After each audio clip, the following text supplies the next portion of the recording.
रखुमाई विठोबा रखुमाई रखुमाई विठोबा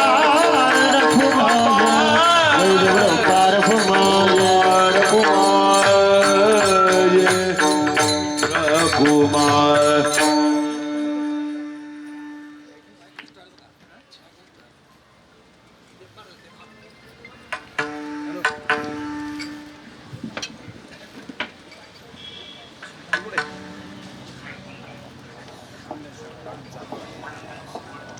चालू झालंय लावलंय कॅमेरा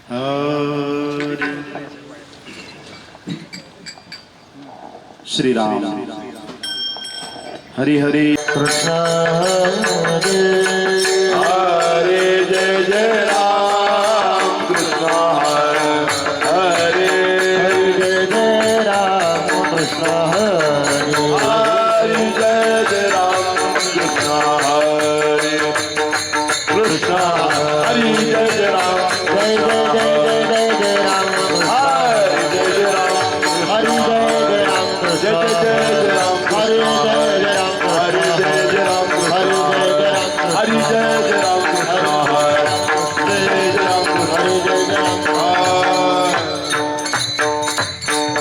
बाबा असा असा हरी रूप पाहता लोचनी रूप पाहता लोचनी रूप पाहता लोचने रूप पाहता लोचने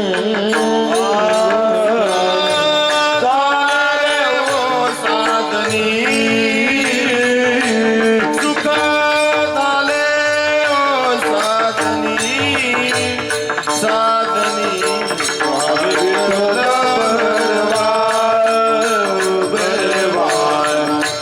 विठ्ठल सुख झाले वो साजने सुख झाले वो साजने तुहा विठ्ठल बरबा तुहा विठ्ठल बरबा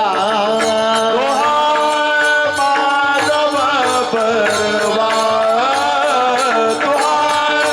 माधव परवा विठ्ठल परवा परवा विठ्ठल परवा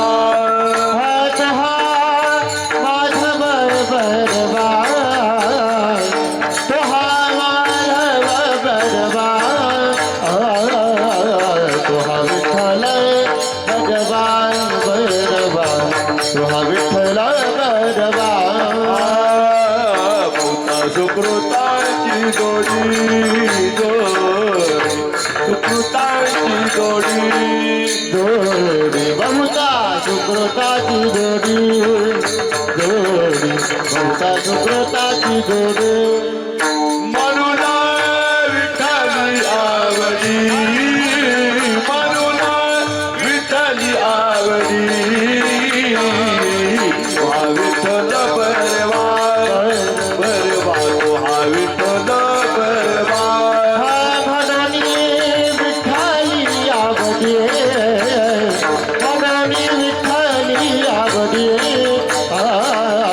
तुहा विठ्ठल बरबा तुहा माधव बरबा सर्व सुखाचे आगारा सर्व सुखाचा आधारा सर्व सुखाचे आगारा सर्व सुखाचा आधारा परकुमार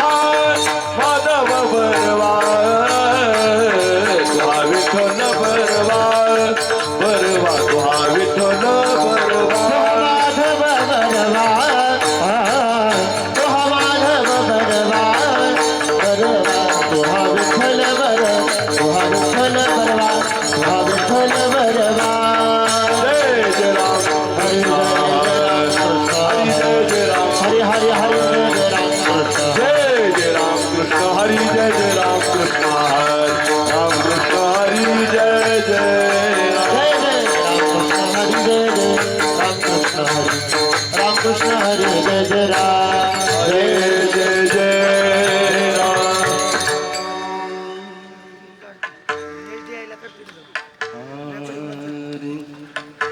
श्री हरि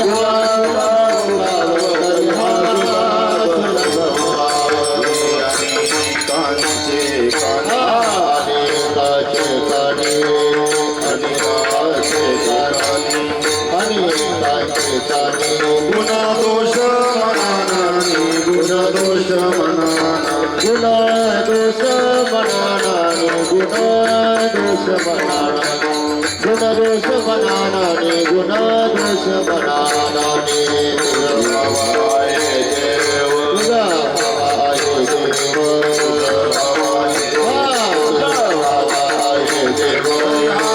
सुलभ उपावतया सुलभ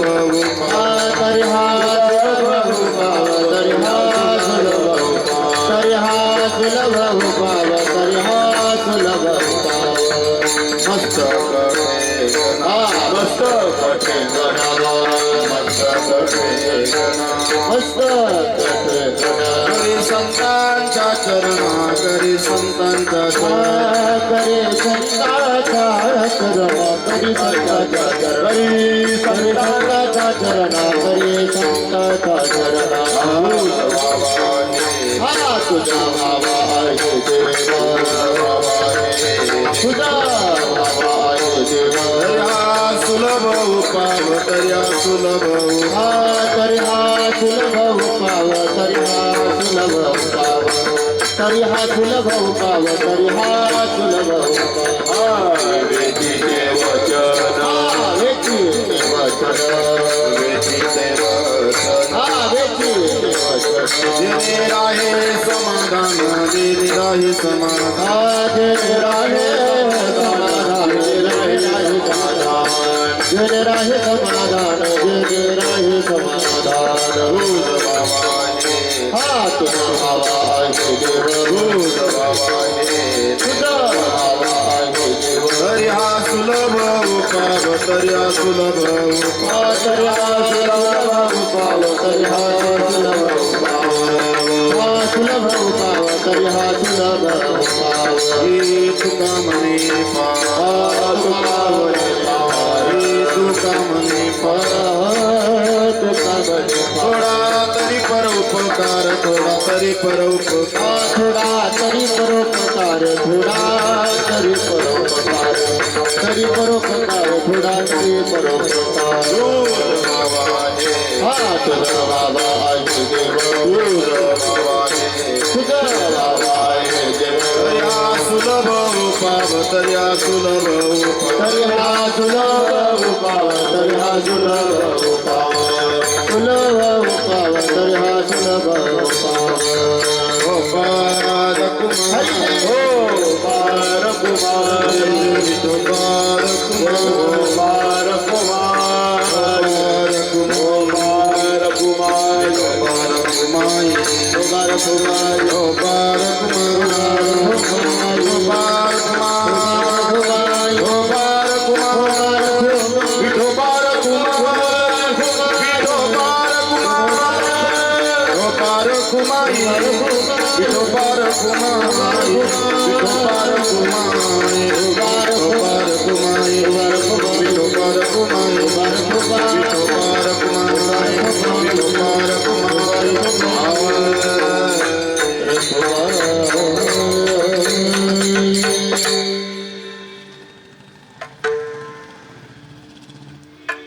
भावे गावे गीता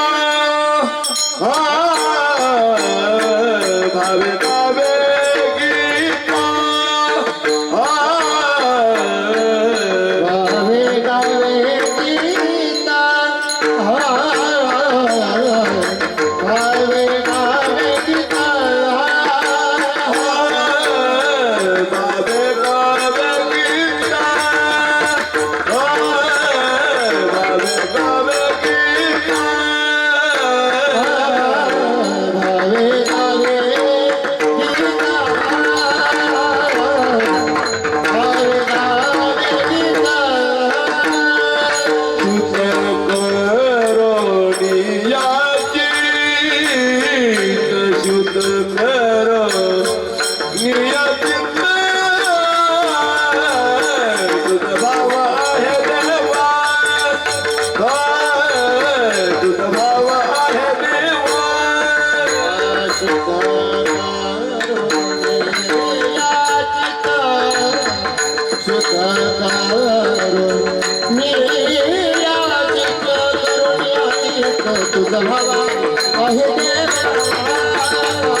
तुझ भाव आहे देवा.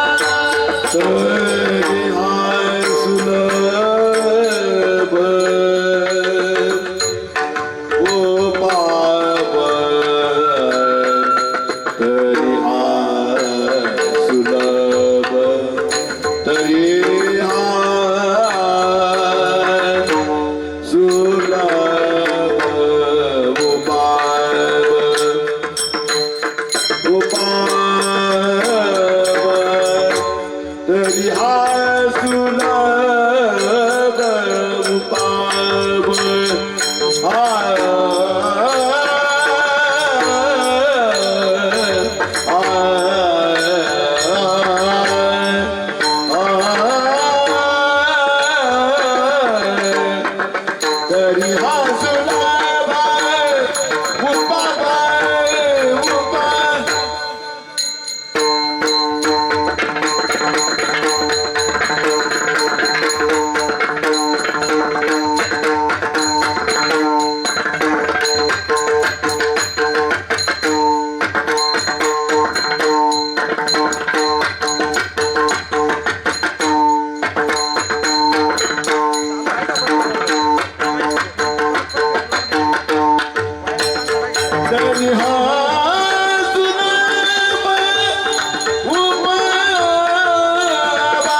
भावे गावे गीत भावे गावे गीत शुद्ध करोनिया चित्त तुझ भावा हे देव तरी हा सुलभ पाव अनेकांचे कानी गुणदोष मनानानी तुझ भावा हे देव परी हा सुलभ पाव मस्तक ठेंगणा करी संतांच्या चरणा विजिते वचन देणे राहे समाधान तुका म्हणे फार थोडा तरी परोपकार तुझ भावा हे देव तरी हा सुलभ उपाव पांडुरंगा पांडुरंगा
जयांचे केलिया स्मरण होय सकळ विद्येंच्याधिकरण तेची बंधू श्रीचरण श्री गुरूंचे ते नमस्कारोनी आता. ओम नमो ज्ञानेश्वरा करुणा करा दयाळा तुमचा अनुग्रह लादलो पावन झालो चराचरी. ओम गणपते नमः. नमस्ते शारदे देवी सरस्वती मतिप्रदे वसत्वं मम जिह्वाग्रे सर्वविद्या प्रदा भव. ओम रक्तांग रक्तवर्ण पद्मनेत्र सुहास्य वदनम कंठाटोपी च मालदंड कमंडलुधर कटयांकर रक्षक त्रैगुण्यरहित त्रैलोक्यपालक विश्वनायक भक्तवत्सल कलियुगे श्री स्वामी समर्थ अवतार धारक पाहिमाम पाहिमाम पाहिमाम. मस्तक हे पाया परी मस्तक हे पाया मस्तक हे पायावर वार करे गंगाचा वार करे गंगाचा वार करी संतांचा वार करी संतांचा गंगाचा नवद करी गंगाचा आहे पायावरी या वार करी संतांचा या वार करी संतांचा या वार करी वार करे गंगाचा.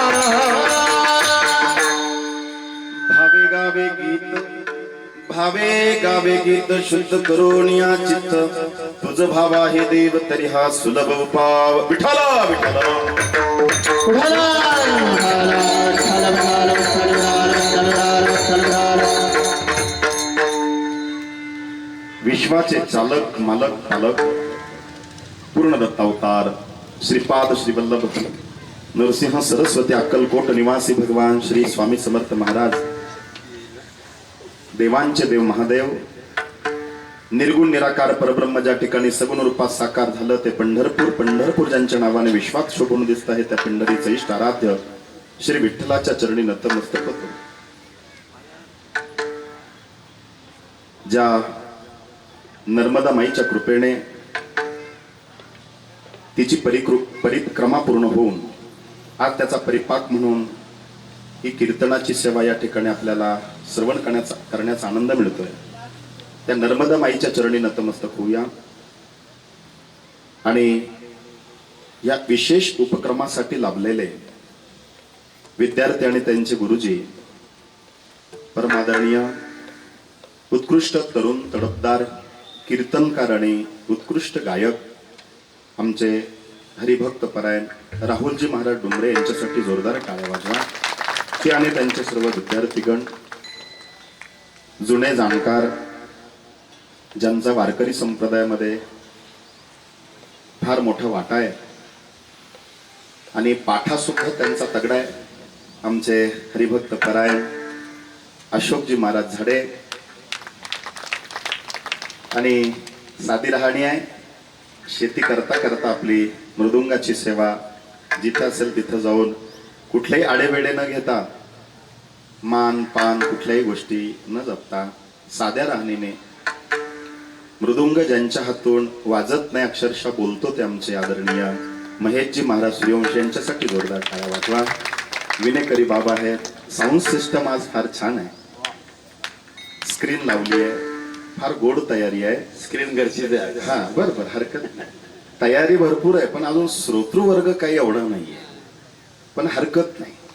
थोडे परिनिरे येतील ते हा येतील येऊ द्या द्या.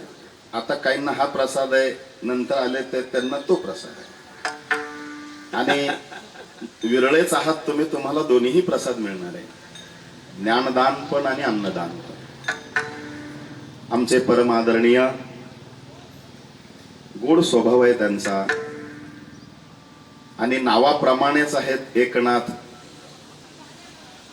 वडिलांचं नाव राजाराम डावरे आणि दुसरे आमच्या एकनाथ काकांमुळं त्यांचीही यात्रा घडली ते श्री देवीदास भोजा निकम सटाण्याचे सेवेकरी यांनी 3600 किलोमीटरची यात्रा पायी वयाच्या 17व्या वर्षी पार केली. एकदा जोरदार टाळ्या त्यांच्यासाठी. बाबा अजून आम्हाला बोलवलं नाही नर्मदाबाईने. तुम्हाला बोलून घेतलं, करून घेतली यात्रा. माझ्या डोक्यात खरंच सांगतो वेगळा अभंग होता, पण तुमच्याशी चर्चा झाल्यामुळे मी अभंग बदलला. विठ्ठल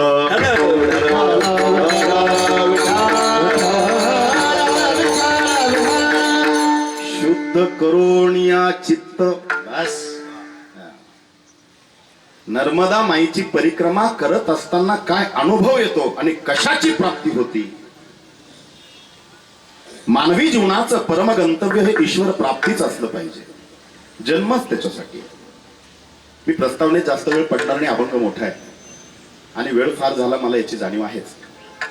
लक्ष द्या. मानवी जीवनाचं परमगंतव्य ईश्वर प्राप्ती आहे. मग ते तीर्थयात्रा करून ईश्वराची प्राप्ती मिळावी.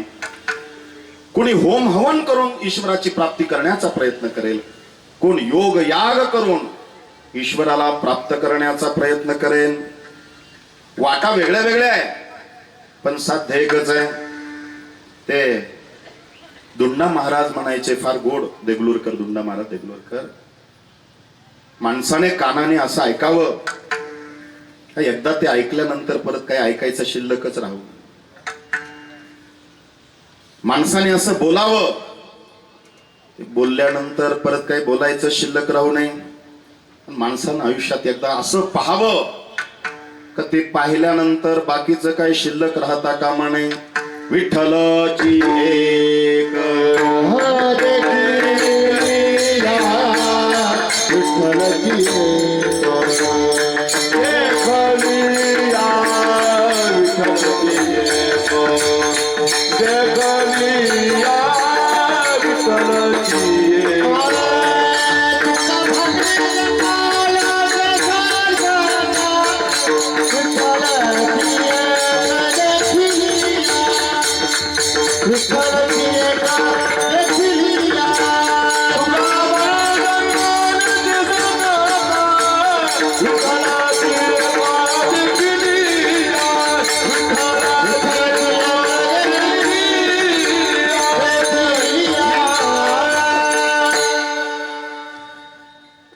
तुका म्हणे जन्म आल्याचे सार्थक, विठ्ठलची एक देखलिया. हे सगळं सांगण्यामागचा उद्देश एकच आहे. आपण ईश्वर प्राप्तीसाठी ज्या क्रिया सगळ्या करतो, पण त्या क्रिया करत असताना स्वभावामध्ये आणि आपल्यामध्ये जे बदल घडायला हवेत ते जर घडले नाही, करिता भरोवरी दुरावसी दुरी आणि भवाची पुरी वाहवसी, आपला व्यर्थ वेळ वाया जाईल. काय असतं, बालवाडीचं शिक्षण घेतलं का त्याच्या पुढच्या वर्गात जायला सोपं जातं.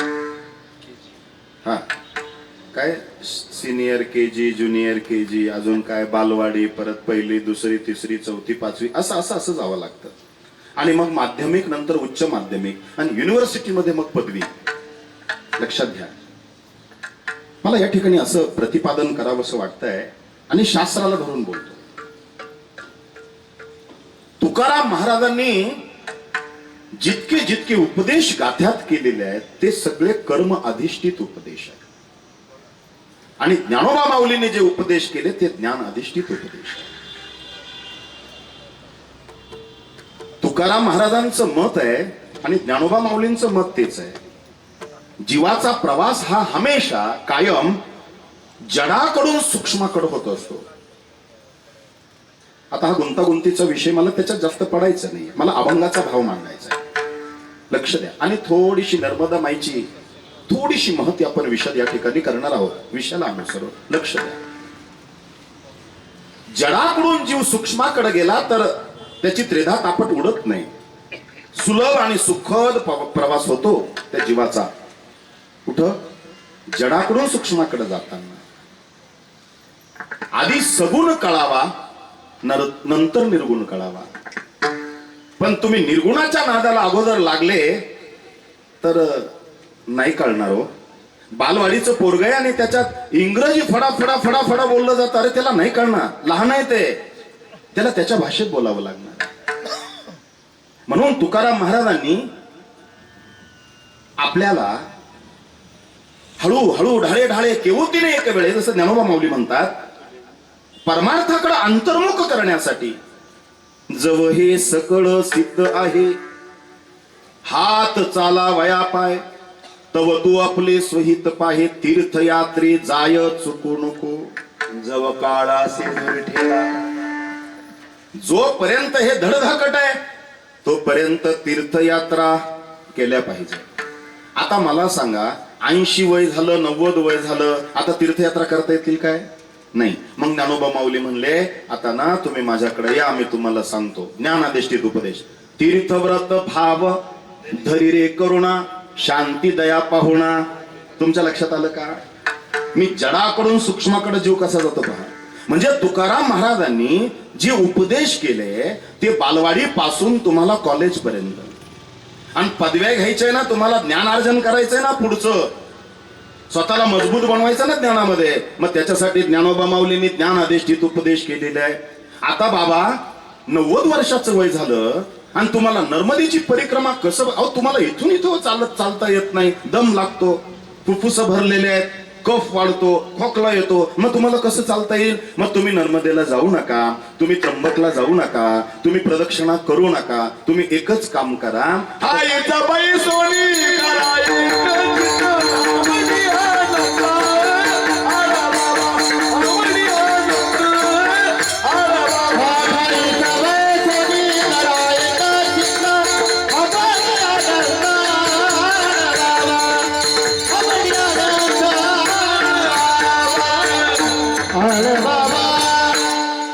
थोडे परीने रे पटकन आहे ना. थाईच बैसोनी करा एक चित्तावडी अनंत आळवावा.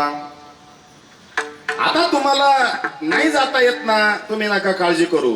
तुम्हाला गंगा स्नान करावंसं वाटतं, कुशवर्तावं जावंसं वाटतं, नर्मदेचं पाणी तिथं बुटकी मारावीशी वाटते, पण तुमचे पाऊल तिथपर्यंत जात नाही. मग तुम्ही एक काम करा, वाचे म्हणता गंगा गंगा, वाचे म्हणता सकळ दोष जाती गंगा, सकळ दोष जाती,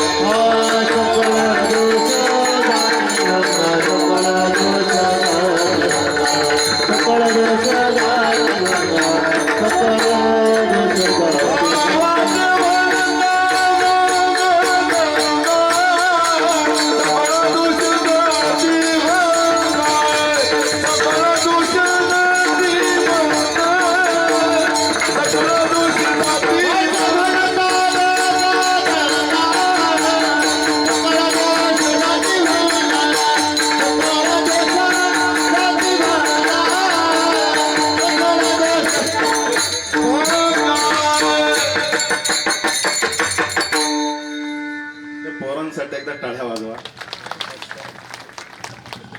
भारी आहे ते. बालपण शोभत संस्काराने, तरुणपण शोभत वैराग्याने, आणि म्हातारपण शोभत पत्ते खेळल्याने. चुकलं.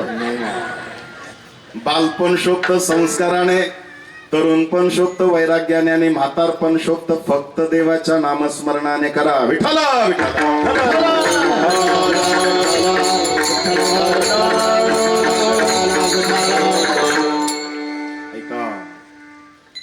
बादलीभर पाणी घेतलं का आंघोळीला, ते मधले 3 बोट त्या पाण्यात बुडवायचे आणि गंगेचं स्मरण करायचं. ओम द्रव रूपा महाभागास्नानेंच दर्पण्यामी अभिषेक पूजनेंच पातुं मां शुक्लरूपिणी विष्णुपाद प्रसुतासि वैष्णवी नामधारिणे पाहि मां सर्वसुरक्षित गंगा त्रिपथगामिनी मंदाकिनी सदपातु देहान्ते स्वर्गवल्लभा अलकनंदा च वामे पृथ्व्यां यातु तिष्ठति भोगा. मी काय पूजा करायला नाही आलो, सांगतो तो. आता हे मी म्हणलं तसं नाही जमलं तरी वाचे म्हणता गंगा गंगा, आणि मग त्या पाण्याने स्नान करायचं, तरी सुद्धा तुम्हाला पुण्य मिळेल. ऐका ऐका, काय असतं माहितीये का, आपण तीर्थाला जातो, तीर्थयात्रा करतो, पण तिकडं गेल्यानंतर जर चित्त शुद्ध झालं नसेल तर मग आपण देवाचीने आपलीच फसवणूक करून घेतली आहे आणि वेळ आपला व्यर्थ व्हायला गेलाय. मी जरा चित्त नाही नामी तरी ते व्यर्थ. चित्त नाही नामी तरी ते व्यर्थ.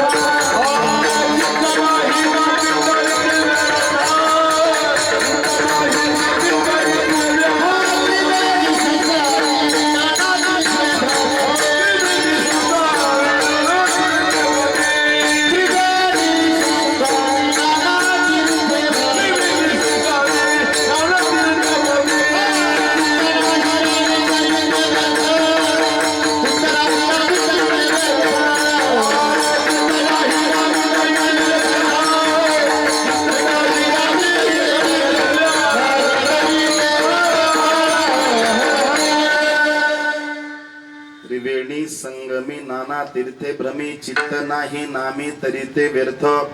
नामासी विन्मुख ते नर पापिया हरिविन धावया न पवे कोणी. पुराण प्रसिद्ध पाठ आहे सगळ्यांचं. आम्ही आता मागच्या वर्षी जुलै महिन्यामध्ये बद्रीनाथ, केदारनाथ, गंगोत्री, यमुनोत्री, ऋषिकेश, हरिद्वार, आम्ही गाडीमध्ये सुद्धा मी कुणाला बोलूच देत नव्हतो. बोलूच नका, बोलायचं ना, फक्त देवाचं नाम. तीर्थयात्रे सुखे जाऊ, वाचे विठ्ठल नाम घेऊ. तीर्थयात्रे सुखे जाऊ, वाचे विठ्ठल नाम घेऊ. तीर्थयात्रे सुखे जाऊ, वाचे विठ्ठल नाम घेऊ.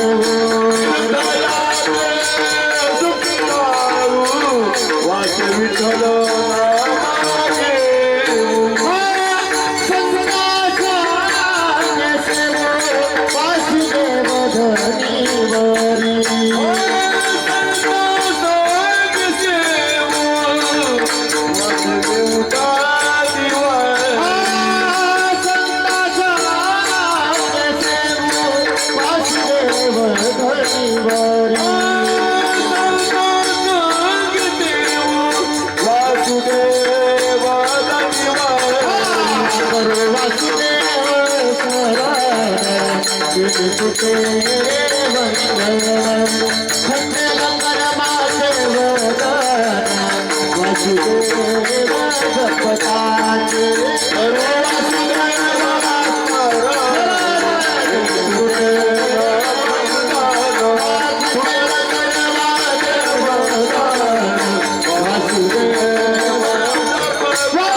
बहुत बढ़िया, वेल टायमिंग, मस्त.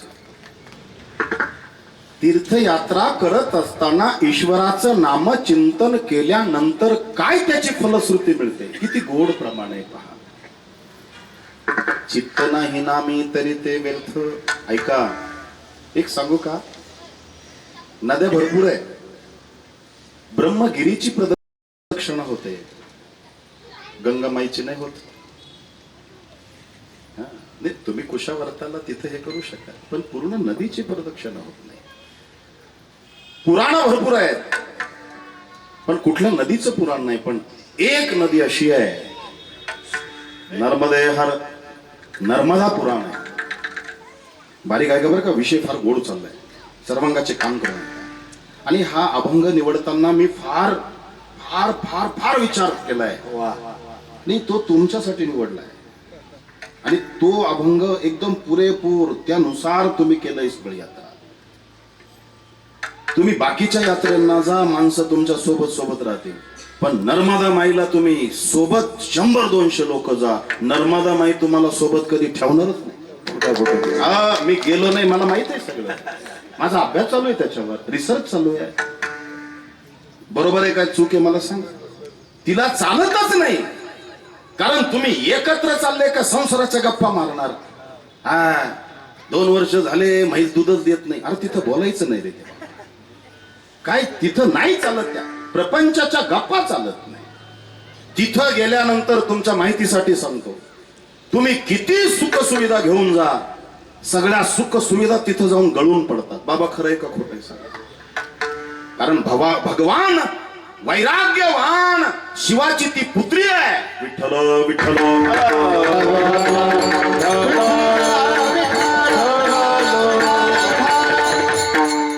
भगवान शिवाची ती कन्या आहे. उपवर झाली, सुंदरसा राजकुमार आवडू लागला आणि जुहेली नावाच्या आपल्या सेविकेकडं माझा प्रेमाचा निरोप त्यांना दे असं म्हणून नर्मदेने पाठवलं. ही म्हणली मी चालले, पण तुझे कपडे मला दे, तुझे दागिने दे. नर्मदा माईने सगळं दिलं त्या सेविकेला, त्या दासीला. ती दासी गेली नर्मदेचा प्रेमाचा निरोप घेऊन. लक्ष द्या, त्या दासीने त्या राजकुमाराला पाहिल्यानंतर तिच्या मनामध्येच तो भरला आणि दागिने हिचे, सगळा वेश हिचा परिधान. तो राजकुमार सुद्धा फसला आणि त्याला वाटलं ही नर्मदाच आहे. तुमच्या लक्षात आलं का? खूप वेळ झाला, खूप दिवस झाले, दासी काय येईना म्हणून नर्मदामाई स्वतः गेल्या. पाहिलं तर काय, हे दोघं सोबत आहे. त्या म्हणल्या मला नाही राहायचं आता, म्हणून त्या विरुद्ध दिशेने निघून गेल्या. लक्षात घ्या, सगळ्या नद्या ज्या दिशेने वाहतात त्या दिशेने ही नदी नाही. विरुद्ध म्हणजे हे विज्ञानाला चॅलेंज आहे. हो, उलटी आहे, पश्चिमेकडे जाते. बरोबर आहे का बाबा? अमरकंटक, ज्याला नर्मदेची परिक्रमा मिळाली त्याने अमरकंटकला जाऊन एकदा बुटकी मारा. अकाल मृत्यू हरणम सर्व व्याधी विना 34 मंदिर आहे तिथं सफेद रंगाचे. आहे का नाही बाबा? त्या मान आला होता. मी गेलो नाही बरं का, पण माझं रिसर्च चालू आहे. हे बघा, कुठलंही कीर्तन करत असताना तुमचा थोडाफार तरी अभ्यास असायला पाहिजे त्या विषयावर. विठ्ठल विठ्ठल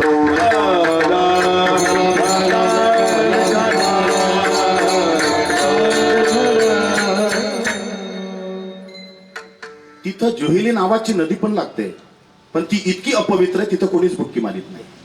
बरोबर आहे? कारण का? नर्मदेचं हिरावून घेतलं ना तिने. लक्षात येते? किती पूर येऊ द्या, आजूबाजूला नद्या आहेत, त्या भांड टाकतात म्हणजे आपलं पात्र सोडून बाहेर वाहतात. पण किती पूर येऊ द्या, नर्मदा माई तिचं पात्र कधीच बाहेर टाकीत नाही. हे वैशिष्ट्य आहे. विज्ञानाला चॅलेंज आहे. लक्ष द्या, लक्ष द्या. नर्मदा माईच्या पाण्यात वाहणारा प्रत्येक दगड बारीक आहे का? हे पुराण आहे, शिवमहापुराणात आलंय. नर्मदा माईचा प्रत्येक कंकर कंकर साक्षात शंकर आहे. विठ्ठल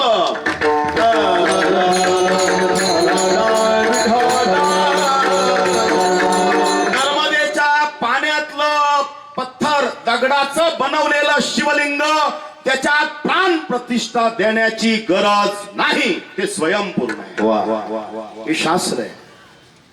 तुम्ही बाकीच्या पत्थरांचे शिवलिंग बनवा, त्याच्यामध्ये प्राण प्रतिष्ठा द्यावी लागते. कारण का? तो दगड कुठल्या खाणीत आलाय. समजा ज्या डोंगरावर आला तिथं कोणाची हत्या तर घडली नाहीये. एखाद्या वाघाने त्या दगडावरती एखादी शिकार करून तिथं मारली तर नाहीये, त्याची बद्दू आहे. त्या दगडाला घडवीत असताना जो मूर्तिकार आहे, जो शिवपिंड बनवतो, त्याच्या मनामध्ये कुठले विकार आहे हे माहित नाहीये. लक्षात घ्या. म्हणून प्राण प्रतिष्ठा करताना ते शुद्ध करून ते सगळी त्याच्यामध्ये सोपस्कार करावे लागतात. पण सांगू तुम्हाला, नर्मदेचं शिवलिंग जे आहे ना, ते साक्षात भगवान शिवाचं रूप आहे. भगवान शिवाच्या घामापासून तयार झालेली ही नर्मदा माई. नर्मदे हर म्हटलं. आणि एक सांगतो तुम्हाला, नर्मदेची परिक्रमा करत असताना, ते भविष्यात कधी गेले मी जाणार आहे, नर्मदा माईची परिक्रमा करत असताना त्या परिक्रमेमध्ये नर्मदा माई एकदा तरी येऊन तुम्हाला भेट देते. एकदा तरी. बरोबर आहे का बाबा? विठ्ठल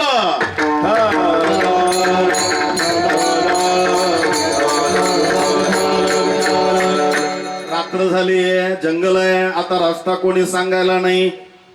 अचानक कोणीतरी येतं, चला मी तुम्हाला रस्ता दाखवते. फक्त ओळखता आलं पाहिजे. आणि ते ओळखण्यासाठी तुम्ही यात्रेमध्ये असताना तुमच्या अंतःकरणामध्ये बाकीचे विकार नकोच. पायी तीर्थ यात्रा मुखी राम नाम.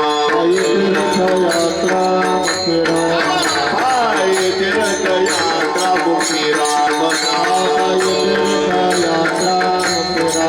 आजी माता देव सिद्धी देई. आजी माता देव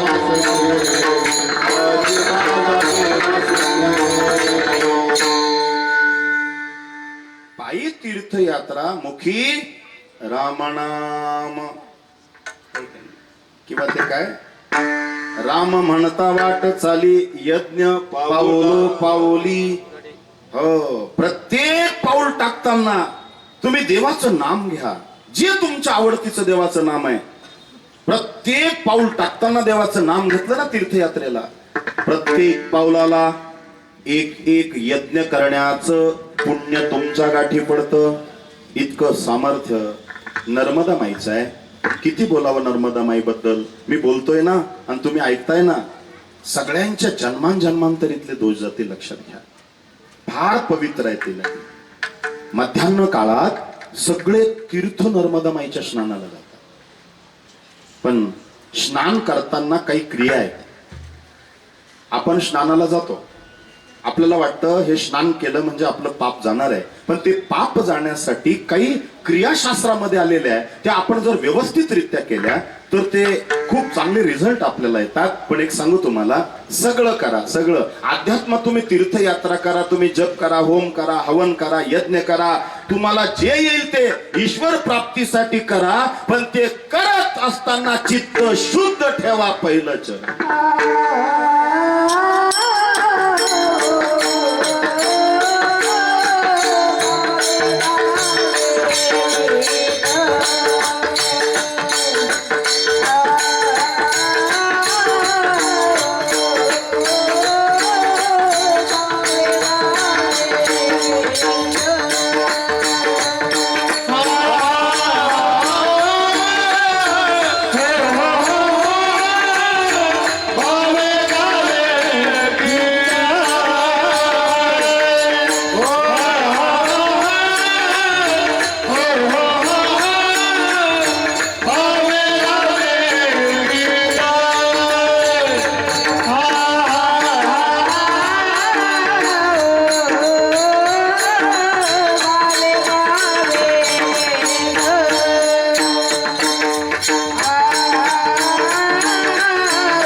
बघा गुरुजी किती गरजेचे असतात, आहे का?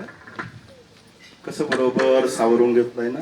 जो अज्ञान तिमिरनाशक अविकानन छेदक, जो सद्बुद्धीचा प्रकाशक विद्यादायक गुरुवर्य, ज्यांची कृपे करुण सचिष्याला दे दिव्य ज्ञान, तेनेच जगी मानव गुण येत असे की निश्चय. जेवी असती माता पितर तैसेची श्रेष्ठ गुरुवर्य, वारंवार साष्टांग नमन चरणितयांच्या करीत असे. विठ्ठला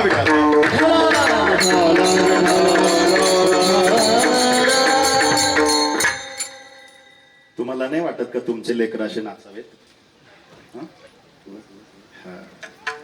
ह्याच वयामध्ये ते शिक्षण द्या. डीजे पुढे जीप काढून नाचण्यापेक्षा इथे नाचलेलं बरं ना. शाळा शिकताय, हे शिकताय. आता आम्ही किती दिवस करणार आहे? हे भावी कीर्तनकार आहे, गायनाचार्य आहे, मृदुंगाचार्य आहे, आणि प्रत्येकाची गुणवत्ता आहे. ऐका, ही श्रीमंती आहे. कारण आता पाहुणे एकमेकाला भेटतील, कीर्तन झाल्यानंतर काय कसं चाललं, आणि पहिला प्रश्न विचारतील, तुमचा बंगला बरा आहे का? मग गाडी बरी आहे का? तुमचा बांध कोरला होता बरं आहे का? नाही, पहिलं काय विचारतात, तुमचे मुलं बरे आहेत का? संपत्ती खरी संतती आहे. म्हणून संततीवरती जर चांगले संस्कार केले तर वेगळी संपत्ती कमवायची गरज पडत नाही. लक्षात घ्या. रावणानं नुसती संपत्ती कमवली पण इंद्रजित नावाच्या संततीवर संस्कार नाही केले. काय परिणाम झाले तुम्हाला माहित आहे. म्हणून रावणाकडं सोनं होतं, समाधान नव्हतं, आणि रामाकडं सोनं नव्हतं, समाधान होतं. रावणाकडं सोनं आहे, समाधान नाही, म्हणून रात्री झोपेची गोळी घेतो तरी मेल्याला झोप येत नाहीये.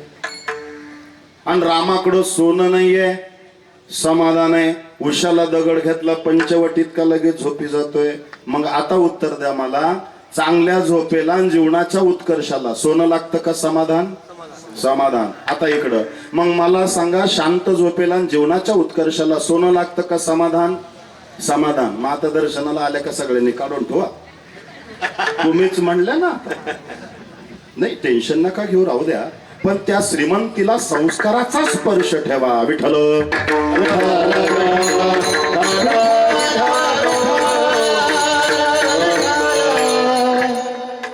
तुम्ही तीर्थयात्रा करा, तुम्ही जप करा, साधना करा, उपासना करा, तुम्ही भजन करा, पण चित्त शुद्ध ठेवा.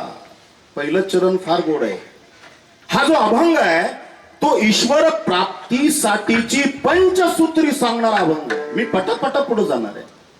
भावी गावे गीत शुद्ध करोनिया चित्त. सगळं बिघडलं तर चालतं अध्यात्मामध्ये, ते बिघडायला नको. आणि आज तिथंच खराबी आहे. एका मंदिराच्या बाहेर छान वाक्य लिहिले होते. आपण वाक्य काय वाचतो कॉमन?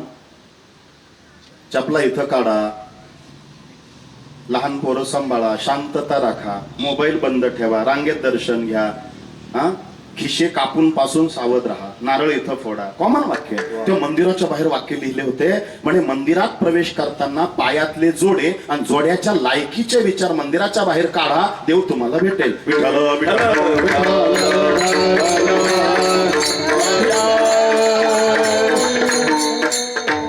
परमार्थ कपड्याचा नाही, परमार्थ शरीराचा नाही, परमार्थ कर्मेंद्रियाचा नाहीये, परमार्थ हा ज्ञानेंद्रियाचा विषय आहे. लक्षात ठेवा. हो, म्हणून माफी मागून बोलू का? माझं नाही बरं का, तुकाराम महाराजांचं. तुकाराम महाराज म्हणतात, भगवे कपडे घालून जर सगळेच साधू झाले असते तर भगव्या रंगाचे कुत्रे काही जगात कमी आहेत? देवा शपथ माझं नाहीये. तू भगवे तरी श्वान सहज त्याचा वेश. ऐका नाही प्रमाण. म्हणून अंतरंग अध्यात्मामध्ये फार महत्व आहे. वरी भगवा अंतरी वश केला, वरी भगवा अंतरी वश केला. चल बनले साधू जगी विलक्षणा मारू, चल बनले साधू जगी विलक्षणा मारू. वरी भगवा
भावे गावे गीत शुद्ध करून या चित्त. ऐका ना, चित्त शुद्ध करायचं असेल तर तुम्हाला देवाचं भजन, गुणगान आणि नामस्मरणच करावं लागेल. आणि नीट ऐका पुढचं, नामस्मरण करायचं असेल तर तुम्हाला चित्त शुद्ध करावं लागेल. सदा नाम घोष करू हरी नाथा, तेने सदा चित्ता समाधान, तेने सदा नाथा समाधान.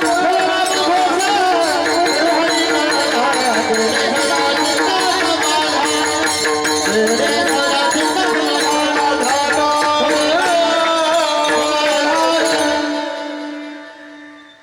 आम्ही परिक्रमा करतो, आम्ही तीर्थयात्रा करतो, कशासाठी? ईश्वर प्राप्तीसाठी. मग त्या ईश्वर प्राप्तीसाठीचं पहिलं सूत्र सांगितलंय पहिल्या चरणात, भावे गावे गीत शुद्ध करोनिया चित्त. पण एक सांगू का, कलियुग आहे, काहींची इथूनच सुरुवात आहे. देव नाही, देव नाही इथून सुरुवात आहे. आणि जो देव नाही म्हणतो त्याचं चित्त कधी शुद्ध होणार आहे? आणि चित्त शुद्धीसाठी तो कधी प्रयत्न करणार आहे? देवच नाही, इथून सुरुवात आहे. इतकी करंटी माणसं आहे. आमचे हरिभक्त परायण वैकुंठवासी बाबा महाराज सातारकर म्हणायचे, ज्या देवाने तोंड दिलं त्याच तोंडाने म्हणतो देव नाही. करंटे कपाळ ज्याच्या नामाने वाचे. करंट म्हटलंय त्याला. ऐका ऐका, त्या शहरामध्ये नाशिक क्षेत्रात व्याख्यानमाला होती आणि त्या व्याख्यानमालेमध्ये वेगळे वेगळे विषय होते. एका व्याख्यानकर्त्याला विषय दिला होता आणि तो स्पेशल होता त्याच्यासाठी. त्याचा विषय होता जगात देव नाही. 1.5 तास त्याने इतकं सुंदर भाषण केलं का आमचे 4 वारकरी बसले होते, ते सुद्धा म्हणले आज आम्हाला कळालं जगात देव नाही. हाडाचे वारकरी, 60 वर्षाच्या वाऱ्या त्यांच्या कुटुंबात स्वतः त्यांनी केलेल्या. ते म्हणले उगीच माळा घातल्या आपण, उगीच आपण हे केलं, उगीच हरिपाठ.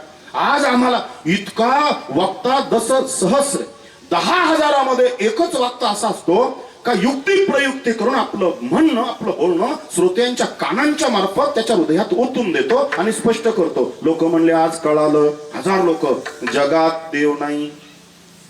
पण माळ काढण्याच्या अगोदर आणि वारी सोडण्याच्या अगोदर, एकादशी सोडण्याच्या अगोदर आपण जाऊन विचारू म्हणून 85 वर्षाचे हाडाचे वारकरी आले आणि हात जोडून म्हणले त्या व्याख्यानकर्त्याला व्याख्यान झाल्यावर, अहो काय 1.5 तास व्याख्यान केलं तुम्ही, इतकं सुंदर व्याख्यान, इतकं सुंदर व्याख्यान, आज आम्हाला कळालं जगात देव नाही. पण एक विचारू म्हणे, काय तुम्ही इतकं सुंदर व्याख्यान कसं करू शकता? तो म्हणला देवाची कृपा. तुम्हाला काही कळलं नसेल, कळलं तर तुम्ही डायरेक्ट झोपून घ्या. ऐका ऐका, लक्ष द्या, लक्ष द्या.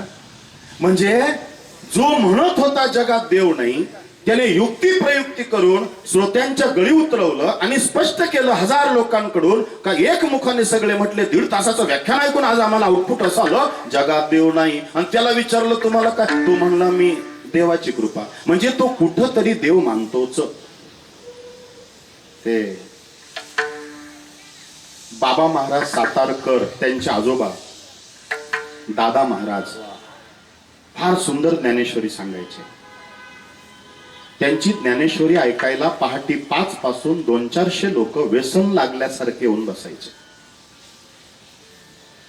खूप वयाचे, इतकी सुंदर ज्ञानेश्वरी सांगायचे. पण काय असतं माहितीये का, सगळेच त्याच्यात चांगले असतात असं नाही. एक जण येत होतं फक्त काहीतरी चुकी काढायला. लोक चांगलं नाही घेत. आता माझा अख्खा साजरा चांगला आहे आणि त्याच्यावर कुठंतरी बुक्क्याचा डाग पडलाय, लोक त्या डागाकच पाडणार, पाहणार, पण अख्खा सदरा पांढरा त्याला नाही दिसणार. तुमच्या लक्षात येतंय का? असंच असतं, फक्त चुकी पकडायची. दादा महाराज काय तुम्ही ज्ञानेश्वरी चांगली सांगता, पण मला एक गोष्ट आवडत नाही. म्हणे काय, तुम्ही आंघोळ न करता ज्ञानेश्वरी सांगता म्हणून मला खटकतं. दादा महाराज म्हणले, भाऊ मी जसा लहान मला आठवतो तेव्हापासून तो आता 86 वर्षापर्यंत, मागच्या वर्षापर्यंत मी गार पाण्यानेच आंघोळ करतो. मी कधी माझ्या आयुष्यात नित्याचा नियम मोडला नाही. आणि डॉक्टरने सांगितलं आता गार पाण्याने आंघोळ कराल तर वर्षाच्या आत मराल, कारण तुम्हाला कफ वाढतोय, तुम्हाला सर्दी होतीये, तुम्हाला त्रास होतोय, म्हणून तुम्हाला गार पाण्याने आंघोळ करता येणार नाही. मग मी काय करतो, पहाटी उठतो आणि कपडा गार पाण्यात बुडवतो, पिळून घेतो, अंग पुसतो आणि त्याने आंघोळ झाल्यासारखं देवाची माफी मागतो आणि ज्ञानेश्वरी सांगायला बसतो. पण तो माणूस काही ऐकनाच, रोज त्याचं तेच. तुम्ही ज्ञानेश्वरी चांगली सांगत्या, पण तुम्ही आहे ना आंघोळ न करता सांगता. तुम्ही ज्ञानेश्वरी चांगली सांगता, पण तुम्ही आंघोळ न करता ज्ञानेश्वरी सांगता. पण दादा महाराज होते ते ब्रह्मपदाला प्राप्त होते. दादा महाराज म्हणाले, अरे मूर्ख माणसा, मी ज्ञानेश्वरी आंघोळ न करता सांगतो, त्याचं कारण ऐक. ज्ञानेश्वरी आमची आई आहे आणि आईचं दूध प्यायला आंघोळीची गरज नाहीये. विठ्ठल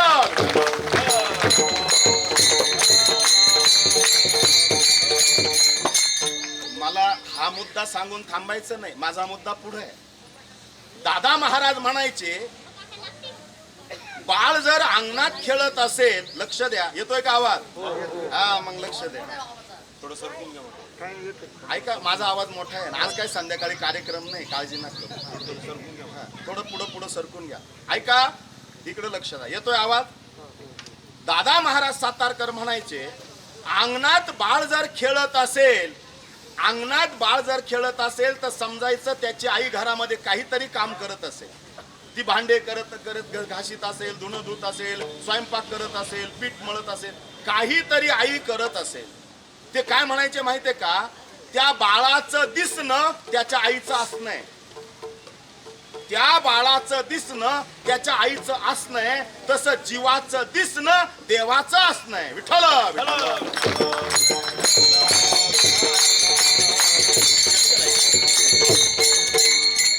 हे शरीर वा वा.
टाळ्या वाजवा एकदा. बिना माईकचं चालू आहे. जुन्या काळात बिना माईकचे कीर्तनकार कीर्तन कसे करीत होते, आता अनुभव घ्यायला हरकत नाही. विठ्ठल विठ्ठल.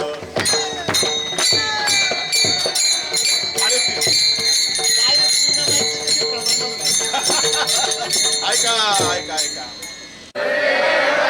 म्हणा नर्मदे हर. आता ते जाऊन आले, त्यांना पुण्य मिळालं, आपल्याला काय? म्हणा नर्मदे हर.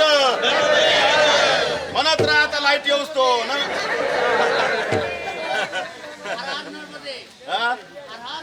हो रे बाबा हो. विठ्ठल विठ्ठल.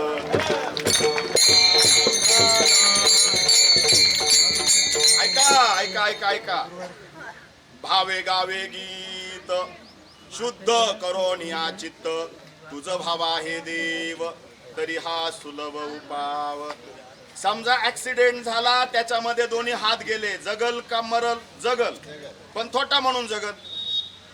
ऍक्सिडेंट मध्ये पाय गेले, जगल का मरल? ऑपरेशन केलं, जगल, पण पांगळा म्हणून जगल. कसली तरी साथ आली, डोळे गेले, जगल का मरल? जगल, पण आंधळा म्हणून जगल. हा, कंपनीमध्ये स्फोट झाला, कानाचे पडदे फाटले, जगल का मरल? जगल, पण बायरा म्हणून जगल. बरोबर ना? पण हृदय बंद पडलं, आता बोला ना, जगल का मरल? असं झालं का? अहो 4 दिवस झाले हृदय बंद पडलं आणि सकाळी परत चालू झालं. होतं काय? होत नाही. तुमच्या लक्षात आणून द्यायचंय मला, जसा शरीरामध्ये हा पार्ट फार महत्वाचा आहे ना, तसा अध्यात्मामध्ये भावे गावे गीत शुद्ध करोनिया चित्त आहे का नाही? आणि जर ते चित्त जर मलिन असलं तर त्याचा फायदा नाही, आहे का नाही? तुका म्हणे चित्त करा रे निर्मळ, येऊन गोपाळ राये, येऊन गोपाळ राये.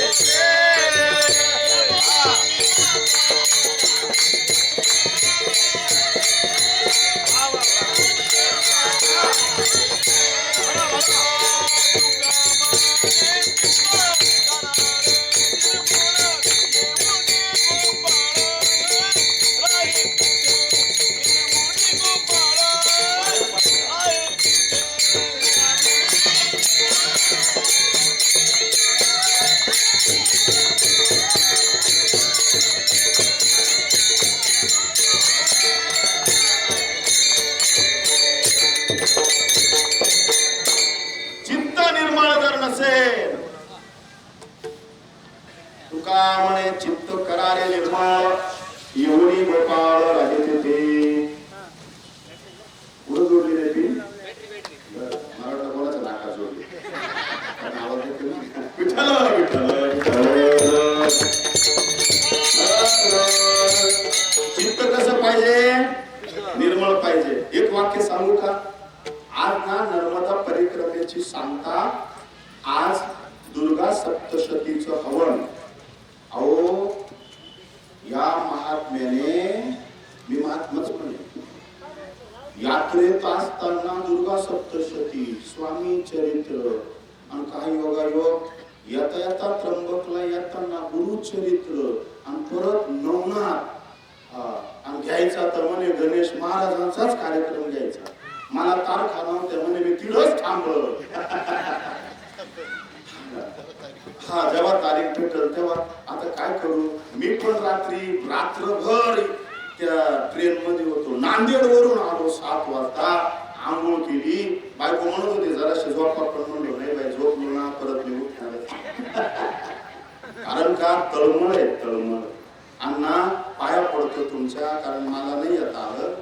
मी जाईल एकटाच आहे. हा सगळं सोडून जाईल. या काळतोंड्याला नेणार नाही. एवढं शपथ जाणार नाही. मी हिला सांगून ठेवले. मी 3 वर्षापासून सांगतो मी एखाद्या दिवशी न सांगता जाईल पण काळजी करायची नाही. आणि हे नेलं का नकोच. हे काहीच नको काहीच नको. कुठल्या सुविधा नको. एक सांगू का विश्वासाने जा. नर्मदा माई तुम्हाला उपाशी राहू देणार नाही.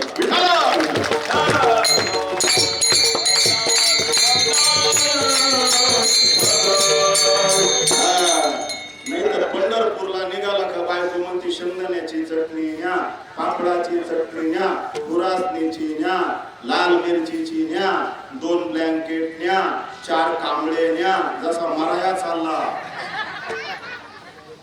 अरे यात्रा करत असताना जर आम्ही वैराग्य चाललं नाही काय त्या यात्रेचा फायदा.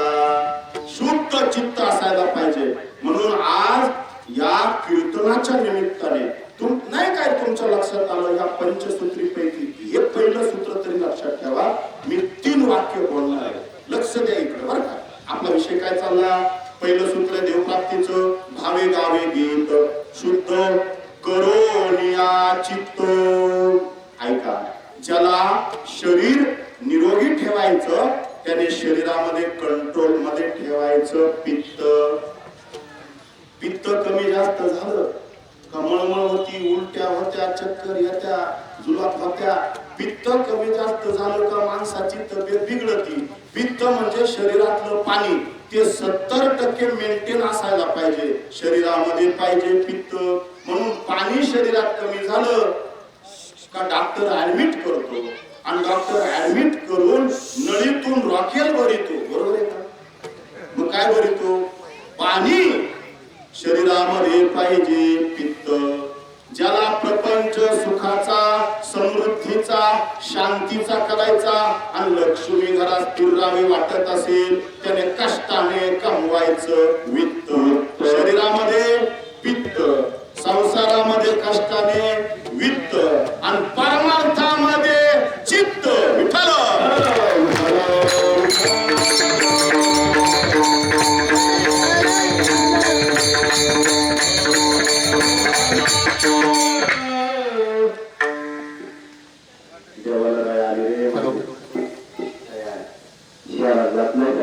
बोला नर्मदे हर नर्मदे हर हर हर महादेव. तुझी चिंता त्यासी सर्व आहे. नर्मदा माईलाच काळजी आहे पण परीक्षा असते तिच्यात आपण पास झालो. विठ्ठला विठ्ठला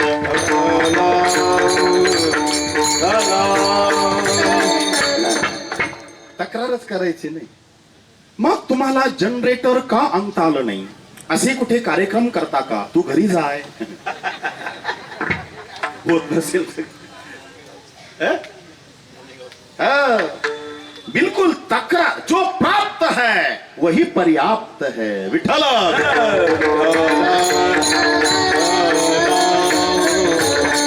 ऐका लक्ष द्या. भावे गावे गीत शुद्ध करुणिया चित्त तुझ व्हावा हे देव तरी हा सुलभ उपाव. कमी इन्व्हेस्टमेंट मध्ये किती मोठं प्रॉफिट आहे, किती मोठा फायदा आहे. देव पाहिजे ना, चित्त शुद्ध करा, चित्त निर्मळ करा. आणि ते निर्मळ केलं, तुझं व्हावा हे देव तरी हा सुलभ उपाव. तीर्थयात्रा करताना, देवाचं नामस्मरण करताना, आता उद्यापासून आमचं गुरुचरित्र सुरू झालंय. उद्यापासून गुरुचरित्र. आता ते गुरुचरित्र चालू झालं का मला हे सोडून दुसरं बोलायचंच नाही, बोलायचं नाही. गुरुचरित्र सुरू झालं, नामस्मरण सुरू झालं, 51 माळा रोज 7 दिवस जप करायचा, कार्यक्रम पण करायचे आणि हेच बोलायचं, दुसरं बोलायचंच नाही. आणि तळमळीने सांगतो, तुम्ही अध्यात्म करताना चुकूनही कोणाची निंदा करू नका. 3रं चरण अनेकांचे कान.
अनेकांचे कानी गुणदोष मनानानी.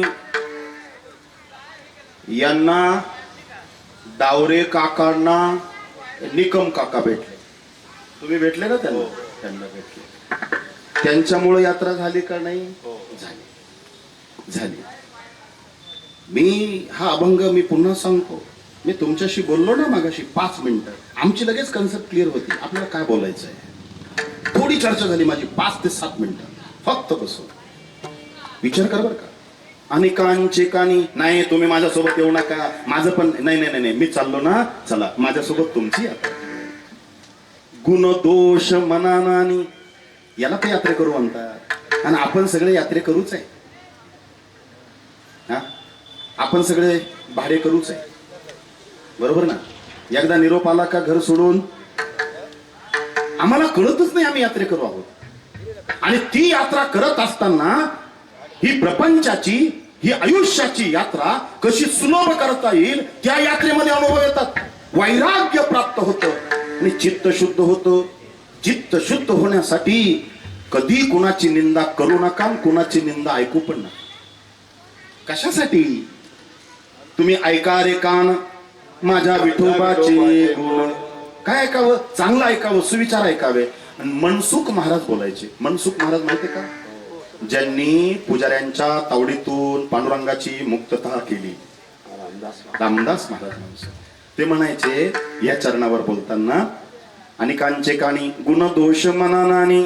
ते म्हणले निंदा म्हणजे काय? निंदा म्हणजे आपल्या जिभेच्या खराट्याने दुसऱ्याचे दुर्गुण रूपी गटार साफ करणं म्हणजे निंदा आहे. विठ्ठल.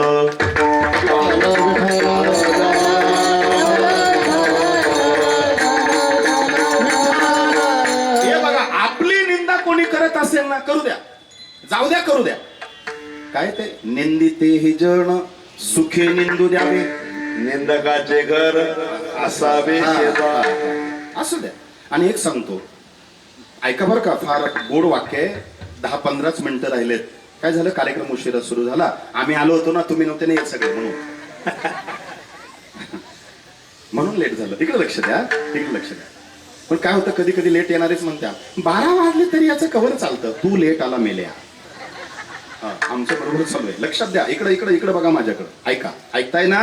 ऐका, ऐका. अनेकांचे कानी गुण दोष मनानानी. आणि निंदा कोणाची होती? निंदा नेहमी सक्रिय माणसाची होते, निष्क्रिय माणसाची निंदा होत नाही. हो, आमच्या महाराजांना विचारा. जो रोज पंगावर नुसता पसरतो ना, त्याला कोणीच नाव ठेवणार नाही. हा, आणि आमच्यासारखे निघाले आज कुठं आहे सुपारी काय मी मर्डर करायला चाललो काय कोण खेळ आहे हा पुढं खेळ आहे. हा आज कुठं आहे खेळ कुठं आहे तमाशा हा तमाशा आहे लई भंकास लोक राहते हो. म्हणजे स्वतः तर करायचं नाही हा एकाने ना बंगला बांधला आणि त्याची वास्तू शांती ठेवली. बाबाचं वय होतं 91 वर्षाचं. किती 91. इतके भारी भारी आयटम केले त्याने जेवायला 2-4 मिठायाच होत्या. आता पाहुण्यांनी गुलाबजाम खायचे गपचूप तडफडायचं ना एक होतच म्हणलं बाबा काय नाही वास्तुशांती करून केली लवकर करायची ना आता तुम्ही किती दिवस राहाल त्याचेच गुलाबजाम खाले. म्हणतो काय बाबा वास्तुशांती तुम्ही करू 91 वर्षाचं वय करून करायची लवकर करायची. अख्खा बंगला दगडाचा बांधला एवढा सुंदर बंगला बांधला लवकर वास्तुशांती करायचे कित्येक दिवस राहाल. बाबा म्हणले अरे बाबा काय करू मी लोकांनी आयुष्यभर दगड मारले ना ते दगड सगळे एकत्र करून हा बंगला बांधले. लोकांनी जे दगड म्हणजे विचार करा म्हातारा किती बिलंदर असेल हा लक्ष द्या. आणि कांचे कानी बाभळीचं झाड आहे आणि शेजारी आंब्याचं झाड आहे. चैत्राचा महिना आहे गोड गोड आंबे लागले कशाला आंब्याला आणि शेजारी बाबळीला लागल्या गोड गोड पांढऱ्या शेंगा.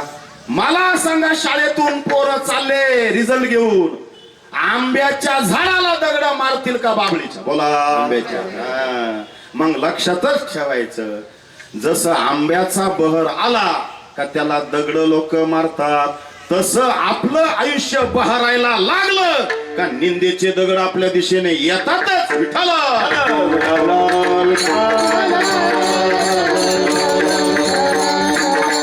आणि कांचे कानी यात्रा करायच्या देवधर्म करायचे पण हे लक्षात ठेवा पहिलं सूत्र काय कोणतं भावे गावे गीत शुद्ध करून या चित्त आणि कांचे कानी गुण दोष मनानानी तुझ भावा हे देव तरी हा सुलभ उपाव.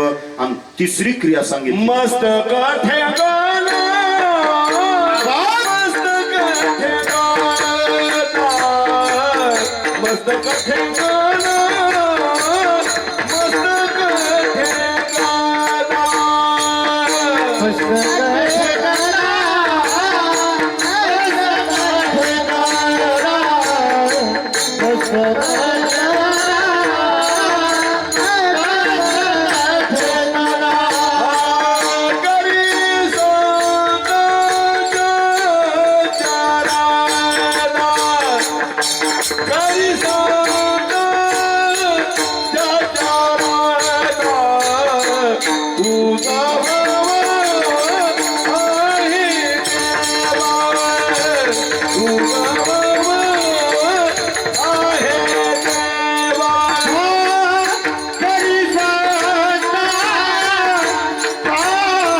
तिसरं सूत्र सांगितलंय तुम्ही ध्यानात ठेवाल ना पण मी लय तळमळीने सांगतो ऐका ना माझं पाया पडू का तुमच्या ऐका ना.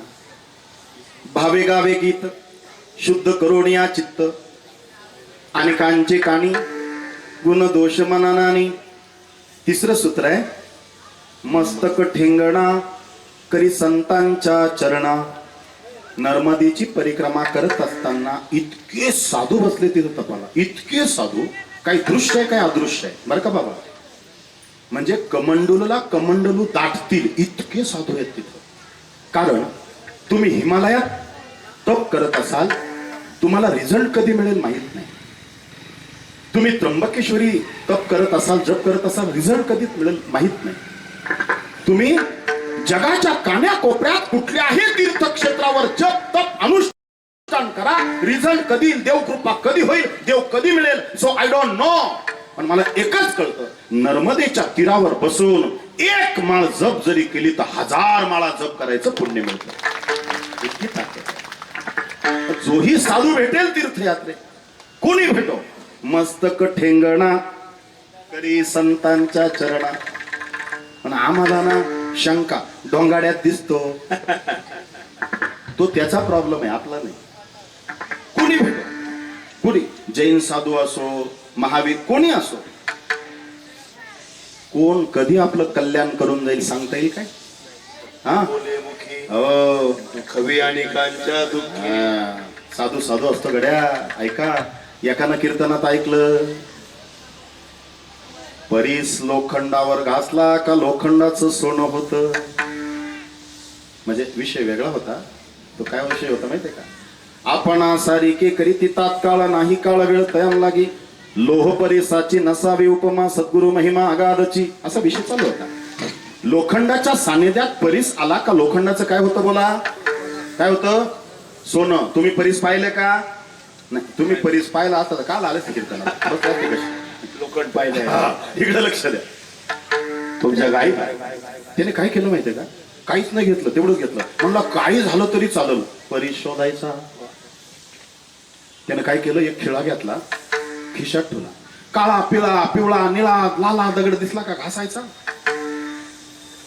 2 वर्ष झाले, खिळ्याने खिसा फाटला, परीस नाही भेटला. पण हा इतका बिलंदर होता, याने लोहाराकडे जाऊन एवढी पट्टी छानपैकी सपाट केली, तिला होल मारलं आणि खिसा फाटवतो म्हणून ती पट्टी करगोट्यातच अडकवली. कमरा. काळा पिवळा निळा दगड दिसला का घासायचा, फेकायचा. 4 वर्षाने अख्ख्या पंचकृषीत त्याला लोकांनी नाव दिलं दगड घाशा. नुसते दगड घास, येडेपणाच करायचा तो असा. एक दिवस सकाळीला आंघोळीला कपडे काढले, पट्टी तशी, आणि त्याच्या बायकोने पाहिलं, ओरडली, अहो काय झालं बोंबलायला? तेव्हा पाहिलं तर पट्टी सोन्याची झाली. पट्टी नाचायला लागला तो. हा, तो म्हणला 10 तोळे तुला, 15 तोळे मला. पण परत डोकं धरलं खाली वाचला. ती म्हणली, अहो एवढा आनंद झाला, काय झालं? ती म्हणलं, अगं कोणत्या दगडांनी झाली? परीस भेटला होता. हातीचं निदान होतं. अहो दृष्टांत सिद्धांताला घ्या. आपल्या आयुष्याचं कोणता साधू सोनं करून जाईल भरोसा आहे का? नाही. म्हणून वडील धारक कोणी भेटू द्या, बुजुर्ग भेटू द्या, तोर संन्याशी साधू मस्तक ठेंगणा करी संतांच्या चरणा. तुझ भावा हे देव तरी हा सुलभ उपाव. आणि चौथं इतकं महत्वाचं चरण आहे, याच्यावर फोकस करा. म्हणा चौथं चरण.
चौथं सूत्र सांगितलंय, 2च राहिले.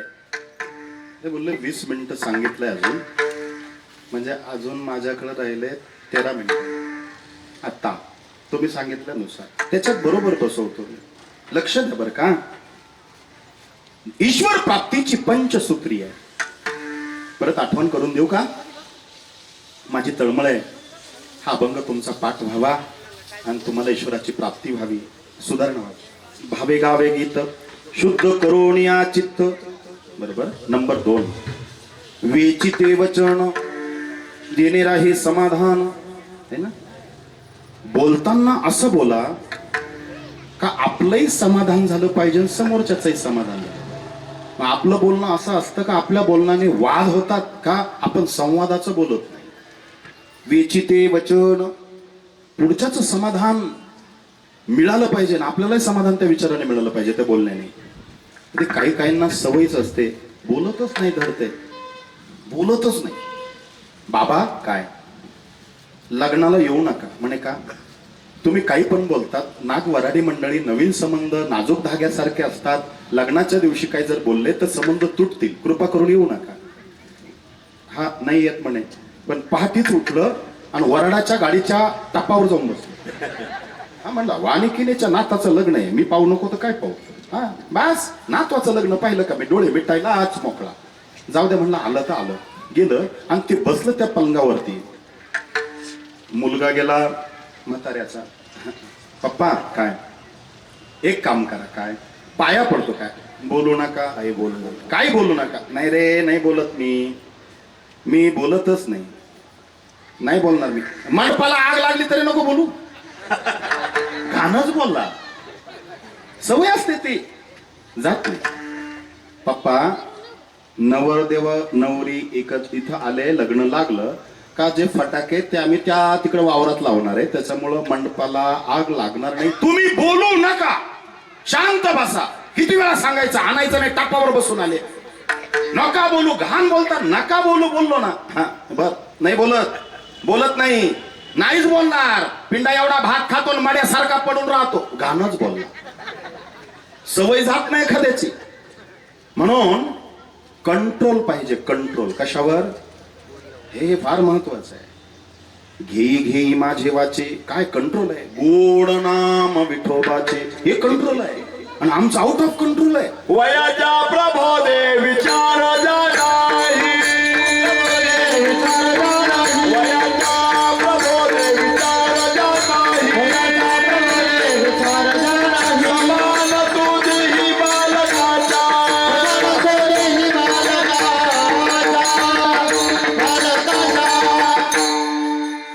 वयाप्रमाणे विचार करावा आणि विचार करून बोलावं. नाही तर एक सांगू, या चरणावर भर देताना दोनच वाक्य बोलतो. माणसाने विचार करून बोलावं, बोलून विचारात पडू नये. तीर कमान से, बात जुबान से और प्राण शरीर से एक बार निकल जाते हैं तो फिर वापस नहीं आते. धनुष्यातून गेलेला बाण, शरीरातून गेलेला प्राण आणि तोंडातून गेलेला शब्द परत येत नाही. रामायण घडलं, महाभारत घडलं आणि आज घराघरात घडतंय ते. बोलताना ज्याचं जिभेवर कंट्रोल आहे त्याची समाजात प्रतिष्ठा चांगली राहते, आणि खाताना ज्याचं जिभेवर कंट्रोल आहे त्याचं आरोग्य चांगलं राहते. विठ्ठल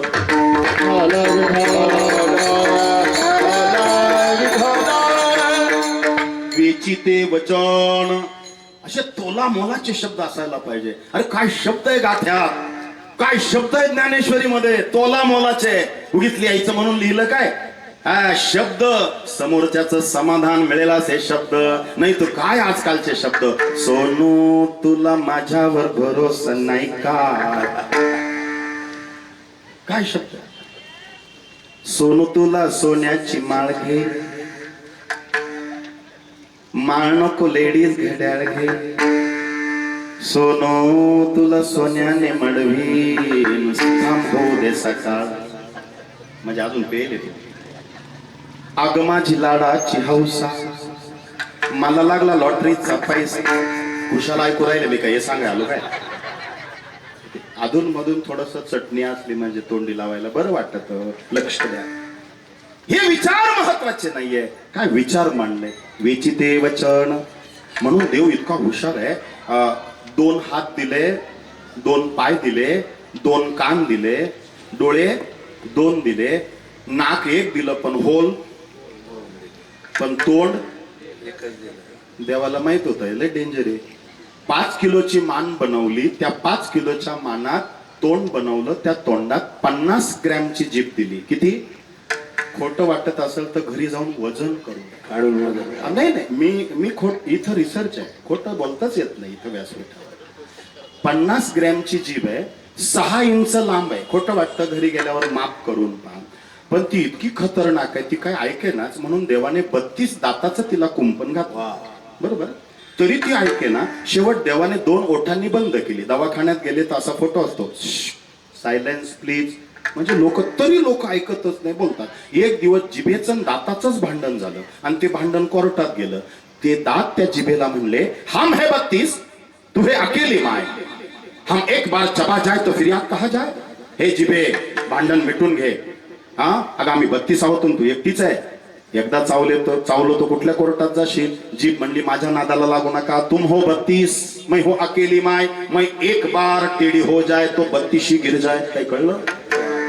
वेचिते वचन तेणे राहे समाधान, तुझ व्हावा हे देव तरी हा सुलभ उपाव. विठोबा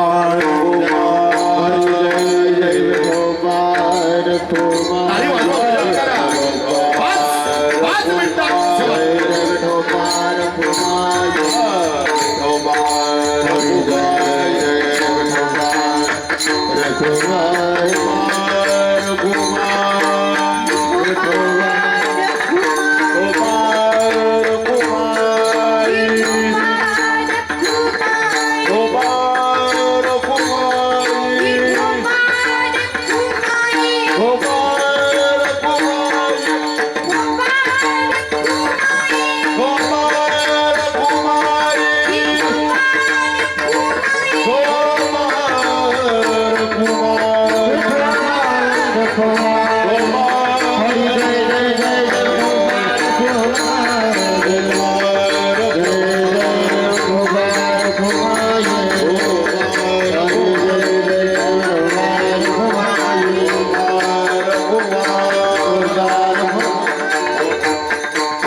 पते.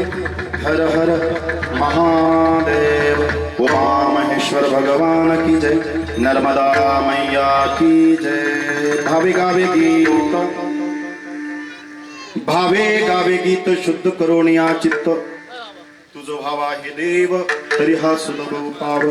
अनेकांचे कानी गुणदोष मनानानी मस्तक ठेंगणा करी संतांच्या चरणा. विचिते वचन दिने राहे समाधान. तुझ भावा हे देव तरी हा सुलभ उपाव. आयुष्यामध्ये देव भेटावं असं वाटत असेल ना, 5व्या सूत्रामधलं शेवटचं सूत्र, थोडा तरी परोपकार करा. अभंगाचं शेवटचं चरण. तुका म्हणे फार, तुका म्हणे फार, तुका म्हणे फार, तुका म्हणे फार.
तरी हा सुलभ उपाव तरी हा सुलभ उपाव तरी हा सुलभ उपाव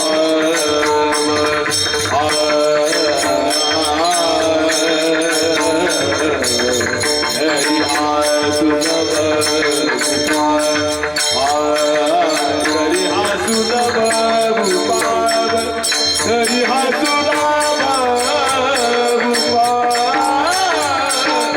हरी हा सुलभ उपाव हरी हा सुलभ उपाव हरी हा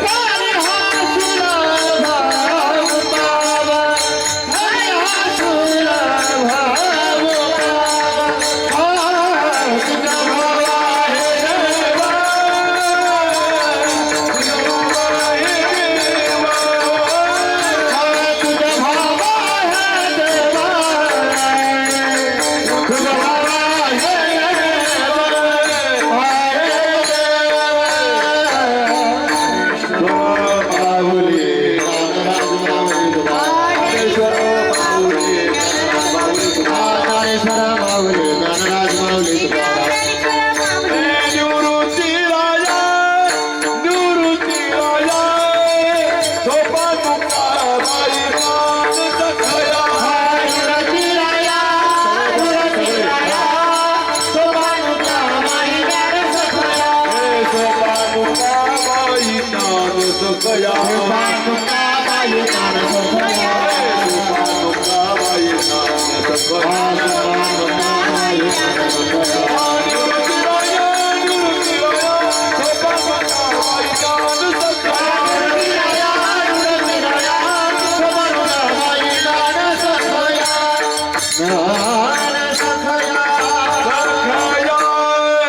ईश्वर प्राप्तीचं 5वं सूत्र आहे. तुका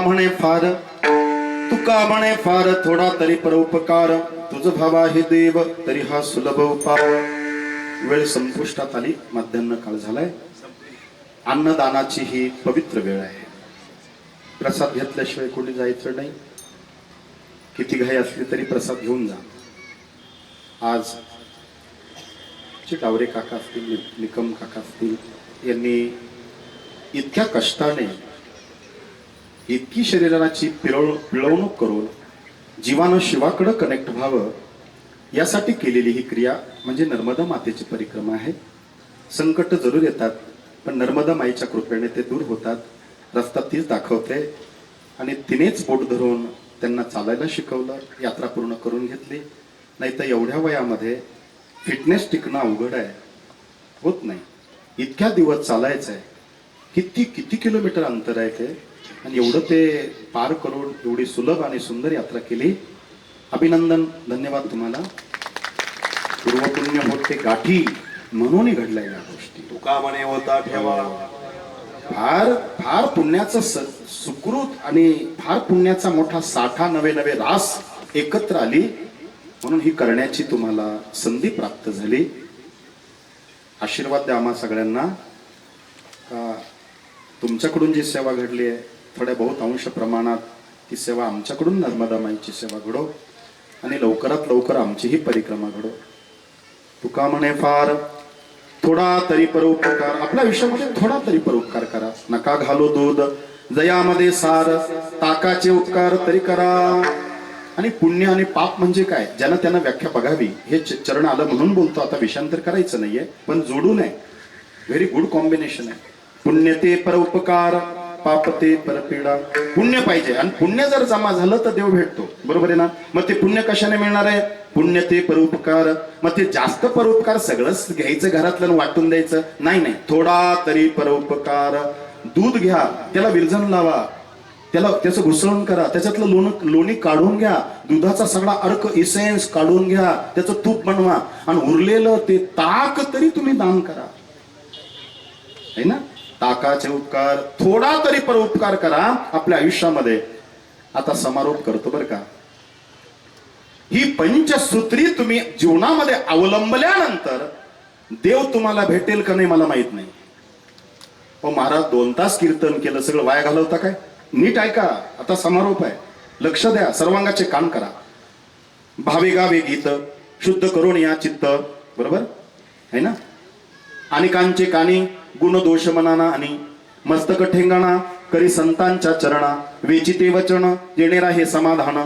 तुका म्हणे फार थोडा तरी परोपकार. ही पंचसूत्री आपल्या आयुष्यात आणल्यानंतर, आपल्या अंमलामध्ये जीवनामध्ये उतरल्यानंतर देव तुम्हाला भेटेल का नाही मला माहित नाही, पण ही पंचसूत्री जर तुम्ही आपल्या जीवनामध्ये आणली, देव भेटेल का नाही मला माहित नाही, पण तुम्हीच देव झाल्याशिवाय राहणार नाही. विठ्ठल जय जय विठ्ठल विठ्ठल जय जय विठ्ठल. हा बोलिलेले गुरुदेव देवा.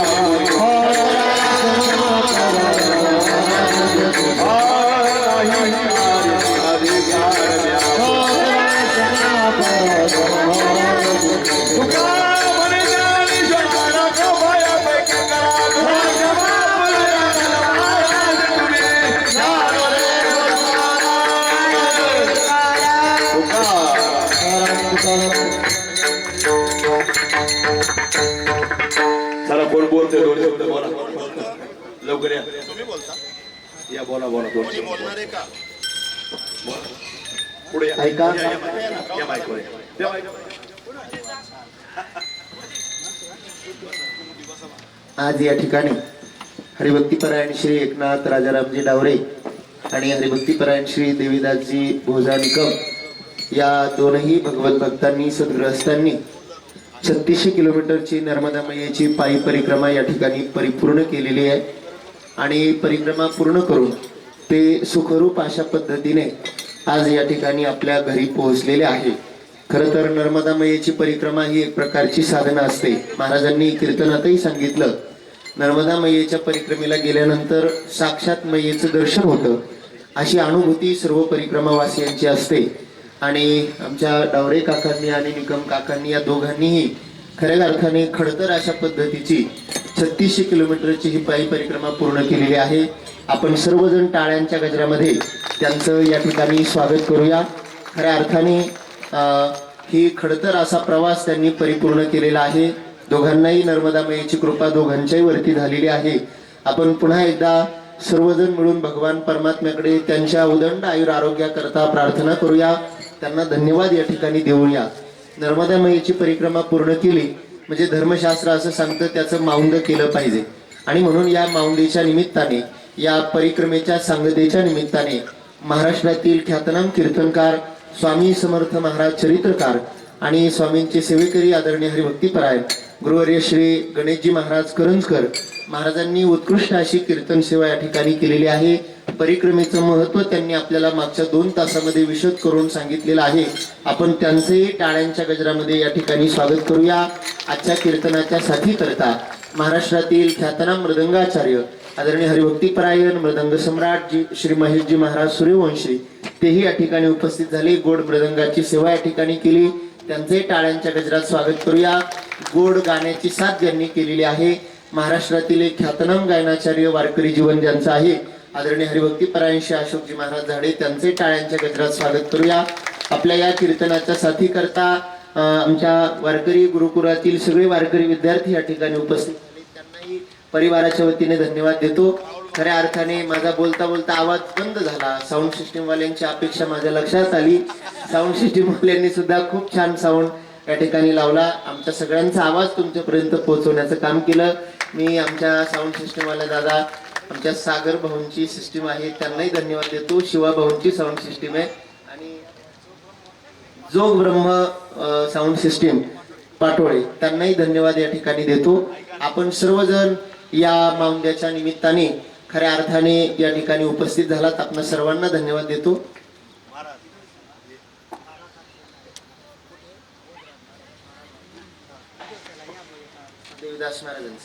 देवीदास महाराजांच्या परिक्रमेच्या सांगतेच्या निमित्ताने जसं आज या ठिकाणी कार्यक्रम झाला त्याची तसाच 12 तारखेला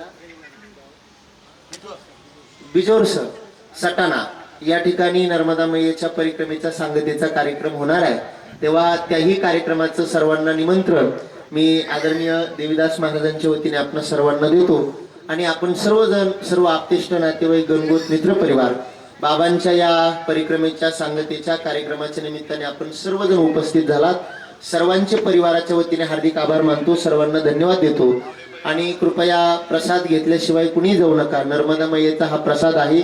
सर्वांनी प्रसाद घेऊनच या ठिकाणावरून प्रस्थान करा अशी विनंती सर्वांना परिवाराच्या वतीने करतो. आणि कार्यक्रम संपला असं जाहीर करतो.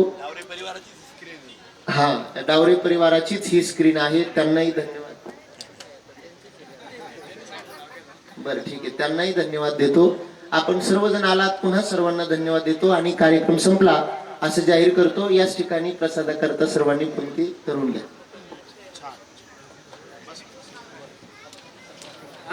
नर्मदे हर हर नर्मदे हर. मी आपणास नम्र विनंती करतो की 1-2 मिनिटं फक्त शांत राहा. आमच्या कुळी कन्या पुत्र होती जे सात्विक तयाचा हरिक वाटे देवा. आज आमच्या येथील एकनाथ महाराज डावरे आणि देवीदास महाराज यांनी जी परिक्रमा नर्मदा परिक्रमा केलेली आहे